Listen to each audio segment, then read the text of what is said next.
During jury selection, Jeffrey Gorton showed particular interest in a juror who matched the physical description of the two murder victims. He was staring at this woman. The angle that she was sitting, she's wearing a skirt.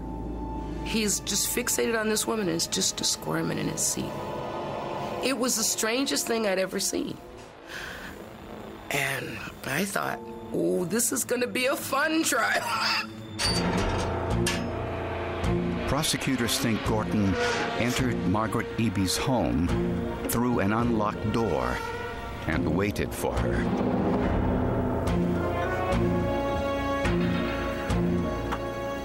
When she returned from a dinner party, he attacked.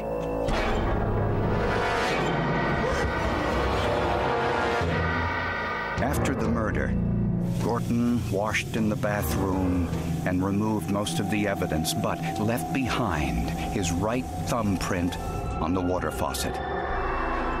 5 years later, Gorton struck again, this time in Detroit. Some think he had an obsession for flight attendants. He went to a hotel near the airport, waited in the third-floor stairwell, and saw Nancy Ludwig walking towards her room.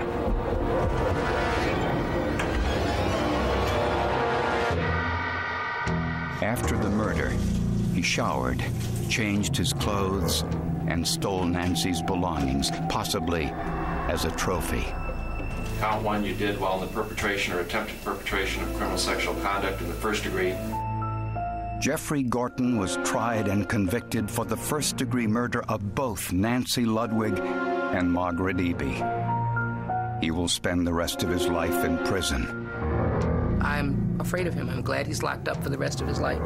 He is the absolutely most frightening person that I've ever encountered because he was random, because he was so secretive, because he was so ordinary. Author Tom Henderson wrote about this case in Blood Justice and thinks there are other victims. My feeling is that someday somebody's going to be running a DNA sample that kicks up Jeffrey Gorton's name. It may be more than one or two. It might be quite a few.